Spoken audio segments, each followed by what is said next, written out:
L'équipe, j'espère que vous allez bien. Aujourd'hui, nouveau Actu Foot, c'est officiel. Grand et le Nueve, mérité et le gros salaire. Plus sérieusement, Benzema est un joueur d'Al Ittihad. Le club saoudien a annoncé son arrivée sur les réseaux sociaux et il s'est affiché avec ses nouvelles couleurs pour la traditionnelle présentation. C'est vraiment bizarre de plus le voir avec la tunique blanche. En même temps, il a accompli tellement de choses avec le Real Madrid et la photo grotesque pour immortaliser 14 années glorieuses en atteste. Benzema a d'ailleurs réalisé un discours d'adieu comme d'autres légendes madrilènes lors de leur départ. Je cite: ce fut un superbe chemin de ma vie, j'ai eu la chance d'accomplir mon rêve d'enfant et je remercie Florentino Pérez qui est venu me chercher chez moi. Quand je l'ai vu la première fois, je me suis dit que c'était l'homme qui avait amené Ronaldo et Zidane, c'était incroyable. Le Nueve une fois de plus reconnaissant envers le président. Et c'est pas tout, ça fait vraiment mal, c'est pas facile, je voulais vraiment prendre ma retraite ici, mais parfois les directions changent. Je regarderai toujours les matchs de Madrid et je soutiendrai toujours le Real, le meilleur club du monde. La chose la plus importante pour moi est que tout ce que j'ai gagné, je l'ai savouré comme un enfant. Alors une page se tourne pour Benzema, mais la saison 2022-2023 sonne la fin d'une ère. Ibrahimovic a tiré sa révérence et une génération arrive gentiment à son terme. C'est d'ailleurs le moment de revenir sur quelques scènes marquantes du dénouement des championnats majeurs, sans oublier les coupes nationales. Avant de lancer les hostilités les amis, je prends quelques secondes de votre temps pour vous présenter le partenaire du jour.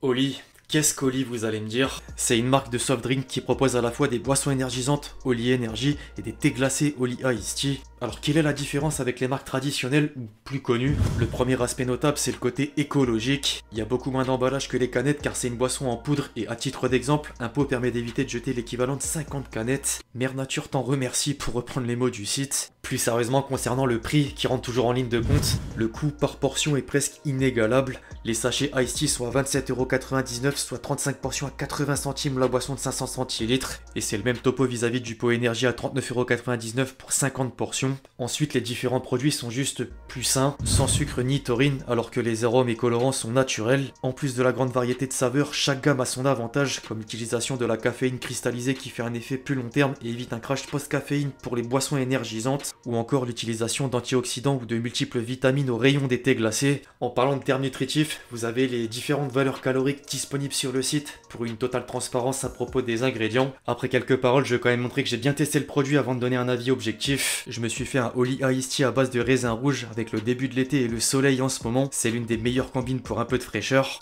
Inutile de dire à quel point c'est un banger. Bref, j'imagine que certains sont curieux pour avoir envie de tester quelques saveurs. Si c'est le cas, les amis, j'ai 2 codes promo à disposition pour réduire le coût d'une commande. Vous avez 5€ de réduction à partir de 15€ d'achat sur votre première commande avec le code LEXCITY5, tout attaché. Puis 10% de réduction avec le code LEXCITY, purement et simplement sur vos prochaines commandes. N'hésitez pas à en profiter, je mettrai le lien en description et en commentaire épinglé. Merci à l'équipe Oli pour la confiance. Et écoutez, la séquence sponsor est terminée. On peut rentrer dans le vif du sujet. Après 24 ans de carrière au plus haut niveau, Ibrahimovic prend donc sa retraite. Le Suédois est à son tour passé par l'étape du discours dans un San Siro ému et sous l'ovation des supporters milanais qui avaient préparé un tifo pour l'occasion, pas des moindres au passage. L'émotion était telle qu'il a versé quelques larmes au centre du terrain devant l'applaudissement général. Zlatan laisse une trace indélébile dans l'histoire du foot. Il s'est construit un joli palmarès grâce à ses nombreux voyages dans les 4 coins de l'Europe et seule la Ligue des Champions manque à l'armoire à trophées. Ibrahimovic a également marqué par de multiples buts venus d'ailleurs, à l'image du retourné acrobatique légendaire à 30 mètres de distance pour boucler un quadruplé contre l'Angleterre en 2012. En dehors du palmarès et des buts, personne n'oubliera le personnage et la dernière conférence de presse ne fera pas mentir. Je cite: je suis Superman, oui, mais j'ai aussi un grand cœur, tout le monde le sait. Ce soir j'étais trop ému, je regarde mes coéquipiers, ils pleurent, alors je regarde ma femme pour trouver de la force, elle pleure. Je regarde l'écran, les tifosi pleurent. Quand Ibra n'est pas Dieu, il peut être Superman. Je suis un homme libre à partir de demain, au moment où il a fait la conférence de presse bien sûr. Un nouveau chapitre de ma vie s'ouvre et je suis fier d'avoir une carrière aussi longue. Quand je me suis réveillé ce matin, il pleuvait. Je me suis dit que même Dieu était triste. Il a dit. Enfin, j'ai adoré sa sortie sur un certain Raiola, aka son ancien agent. Avec Mino, j'ai tout partagé, dans le foot et en dehors. Le football n'a plus été pareil pour moi depuis sa disparition. S'il était encore là, j'aurais continué à jouer. Il aurait voulu ses commissions. Pardon Mino, mais c'est vrai. Bref, les amis, vous êtes obligés de lâcher votre meilleur j'aime pour la séquence sur Ibrahimovic. Plus sérieusement, je compte sur vous pour jouer le jeu comme d'habitude, car c'est bénéf pour la chaîne. Merci à tous ceux qui le font une fois de plus. Le clap de fin d'Ibrahimovic faisait évidemment la une au sein de la presse italienne. L'hommage des tifosi pour le joueur de 41 ans était contemplé par la Gazzetta dello Sport qui écrivait le salut du roi. Au-delà de l'événement, sinon l'AC Milan a terminé en beauté avec une victoire, au même titre que la Roma avec un but sur penalty dans le temps additionnel de Dybala que le Corriere dello Sport mettait en avant. Le top 4 était déjà acté, mais derrière, les hommes de Mourinho ont validé leur ticket pour la Ligue Europa à l'image de l'Atalanta. La Juventus sera en Ligue Europa Conférence, tandis que le suspense est total dans le bas de tableau concernant les premiers relégables à égalité de points. Les Las Vérone et la Spezia s'affronteront dimanche pour une place en Serie A la saison prochaine. En revanche, la Liga connaît son grand perdant. Après un enchaînement de matchs nuls, Cadiz, Retafe, Valence, Almeria et le Celta Vigo sont maintenus aux dépens de Valladolid, présent en haut de la première page de Marca. Le club de Ronaldo Fenomeno retombe en 2e division espagnole. Du côté de l'Allemagne, le play-off a également livré son verdict. Stuttgart a sauvé sa peau haut la main alors qu'Hambourg s'apprête à entamer une 6e saison en Bundesliga 2. En parallèle, Leipzig est sorti vainqueur de Francfort pour remporter la Coupe d'Allemagne. A noter qu'Nkunku s'est offert le but de l'ouverture du score à 20 minutes du coup de sifflet final avant que Szoboszlai ne fasse le break. En parlant de coupe, les amis, impossible d'ignorer le choc des Manchester en FA Cup. Les Citizens ont fait tomber les Red Devils grâce en partie à Gundogan, auteur d'un doublé, dont un but en 13 secondes, synonyme de but le plus rapide de l'histoire de la compétition. C'est la raison pour laquelle les tabloïds anglais lui font l'éloge avec des jeux de mots à répétition en titre. Le Manchester Evening News préfère néanmoins retenir que la bande à Guardiola a bouclé 2 trophées sur 3 avant la finale de la Ligue des Champions. A noter que le milieu était logiquement récompensé de la meilleure note des 11 acteurs au sein des pages intérieures. Il a quand même inscrit 6 buts, dont 3 doublés lors de ses 6 derniers matchs avec Manchester City. C'est fort. Kiki, c'est le boulot ça. On est venu pour le boulot. Enfin en France, la Ligue 1 a donné son dernier mot les amis. Entre la bataille pour les places européennes derrière le podium, le maintien et des tristes fins pour certains clubs du haut de tableau, le spectacle était au rendez-vous. Clermont est allé gagner sur la pelouse du champion de France et quelle finale aux yeux de la montagne. Paris s'est incliné à domicile comme Marseille contre Ajaccio pourtant déjà relégués. Les gagnants inattendus méritaient une présence dans le 11 type de la dernière journée. Après les défaites du PSG et de l'OM, un mot sur Rennes qui a pris le meilleur dans la course à l'Europe. Les Rennais sont sortis vainqueurs du derby breton à Brest, pendant que Lille était tenu en échec du côté de Troyes et que Monaco s'écroulait en réception de Toulouse. Les Monégasques ont laissé filer leur chance au profit du Stade Rennais qualifié en Ligue Europa, alors que le LOSC passera par les barrages de la Ligue Europa Conférence.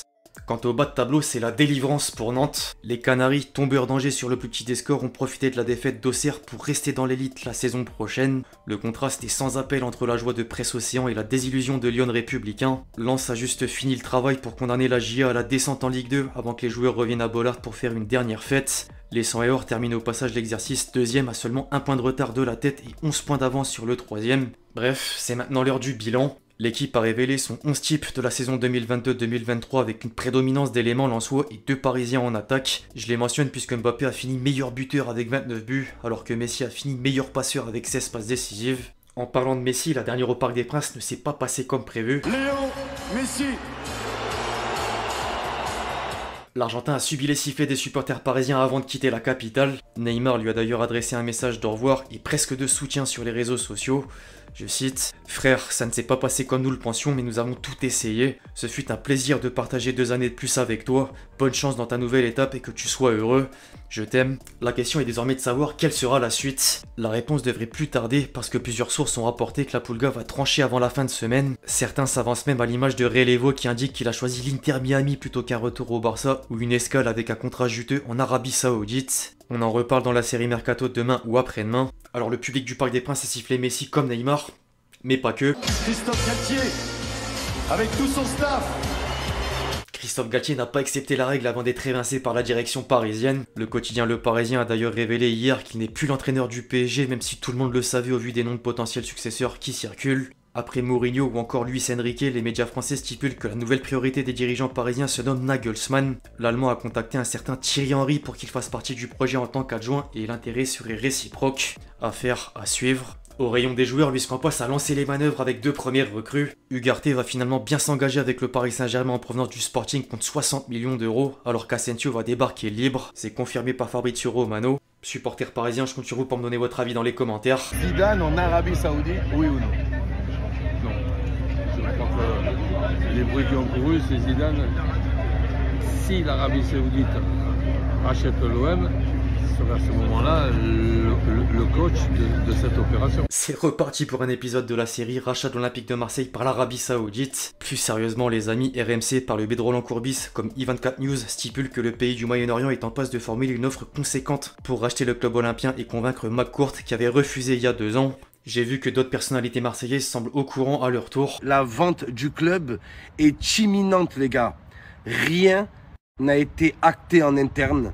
Pour l'instant, les gars, c'est pas acté, mais de grosses discussions sont en cours. Cette fois-ci, c'est pas de la rumeur. Cette fois-ci, c'est pas de on espère. Les gars, c'est concret. Tenez bien cette date, le 12 juin. Même les dirigeants de l'OM, ils vont entendre ça, ils vont dire comment il sait.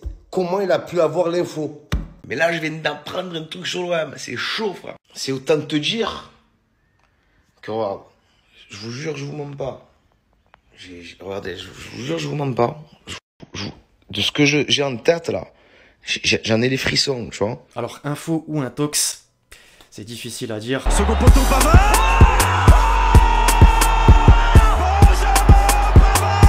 Avant de clôturer la vidéo, les amis, je cale un des derniers top buts de la saison. Et au passage, une mention spéciale à Toby Alderweireld. Le dénouement au bout du suspense dans le championnat belge. Incroyable. Et qui mène maintenant, attention, Raphaël Leao qui retourne. Il y a encore quelques forces pour aller semer le trouble dans la surface adverse. Leao dans la surface. Leao encore, Leao toujours. Leao qui... Oh, Simeone frappe de Simeone.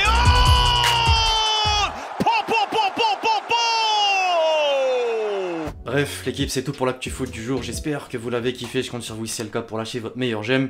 Comme d'habitude, n'hésitez pas à me donner vos avis sur les différents sujets qu'on a pu aborder aujourd'hui. Puis d'ici là, on se retrouve très vite sur la chaîne pour de nouvelles vidéos. C'était Lexti. Ciao.